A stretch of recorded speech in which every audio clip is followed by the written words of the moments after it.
প্রভাত কুমার মুখোপাধ্যায়ের লেখা আদরিণী গল্পের গুরুত্বপূর্ণ প্রশ্ন উত্তর নিয়ে চলে এসেছি। চলো আমরা প্রশ্ন উত্তরগুলি একে একে জেনে নিই।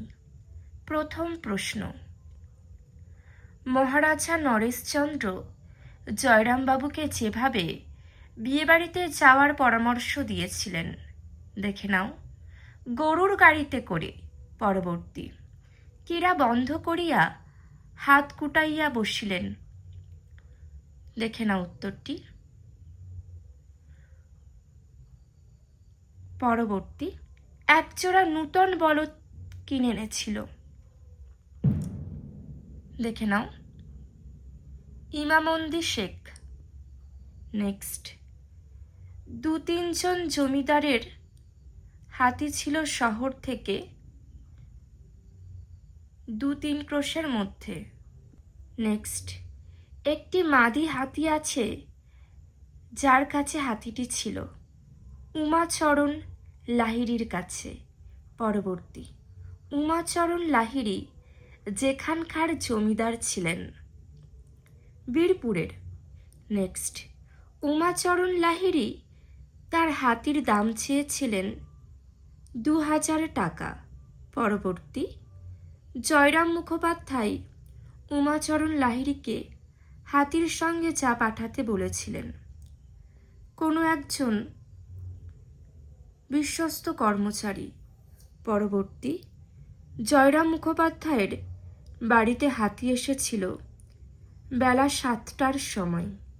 নেক্সট, হাতির পায়ে জল দিয়ে তাকে বরণ করেছিল জয়রাম মুখোপাধ্যায়ের জ্যেষ্ঠ পুত্রবধূ।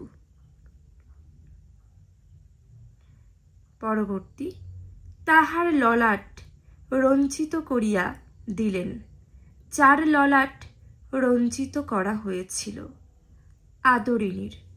পরবর্তী, আদরিণীর ললাট রঞ্জিত করে দিয়েছিল বড় বউ। নেক্সট, বড় বউ যখন আদরিণীর ললাট রঞ্জিত করে দিচ্ছিল তখন ঘন ঘন যা হচ্ছিল, দেখে নাও শঙ্খধ্বনি। নেক্সট, আদরিণীকে বরণের সময় আলু চাল কলা ইত্যাদি মাঙ্গল্য দ্রব্য দেওয়া হয়েছিল যাতে করে ধামাই করে। নেক্সট, জয়রাম মুখোপাধ্যায় নিমন্ত্রণ রক্ষা করে ফিরছিলেন যেখান থেকে, পীরগঞ্জ। পরবর্তী, নিমন্ত্রণ রক্ষা করিয়া পীরগঞ্জ হইতে ফিরিবার পর দিন বিকালে মুখোপাধ্যায় মহাশয় সাক্ষাৎ করতে গেলেন নরেশচন্দ্রের সহিত। পরবর্তী, দেখে নাও, জেল কোর্ট ভরিয়া গিয়েছে কিসে? শিক্ষিত মুক্তারে।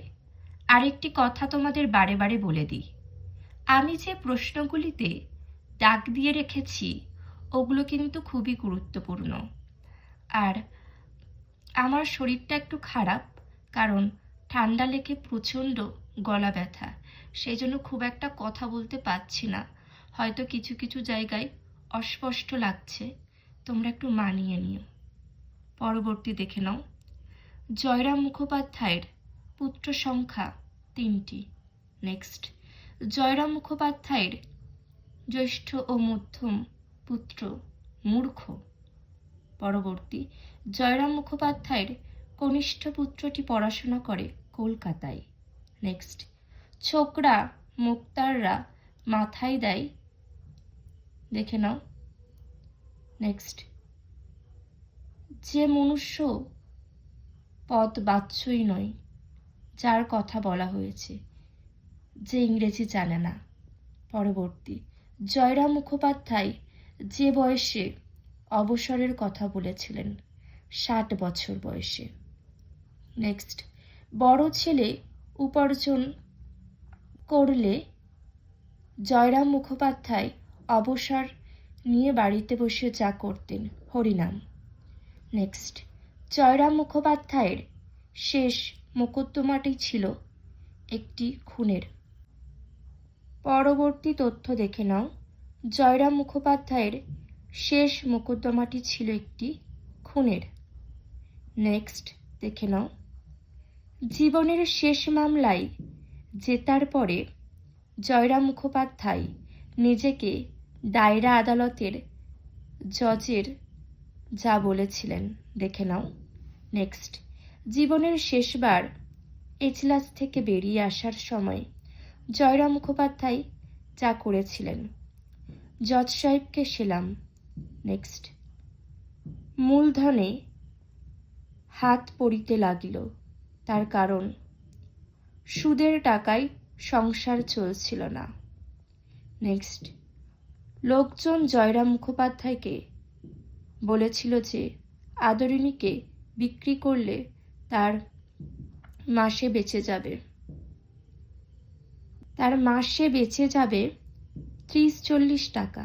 নেক্সট, তাহা হইলে তো কিঞ্চিৎ অর্থগম হইতে পারে।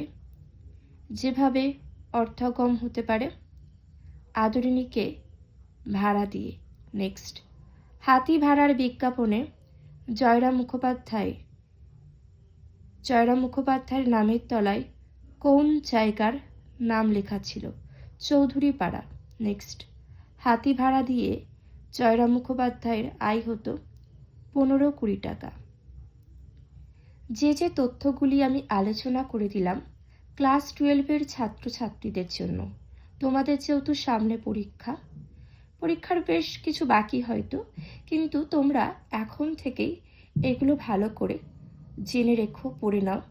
আর আগে তোমরা পাঠ্যপুস্তক ভালো করে পড়ে নেবে, তারপরে এই প্রশ্ন উত্তরগুলি তোমরা দেখলে কিন্তু অনেকটাই সহজ হয়ে যাবে তোমাদের কাছে। আর পারলে নিজেদের খাতায় তোমরা সুন্দর করে এগুলো লিখেও নিতে পারো। আজকের মতন এতটুকুই।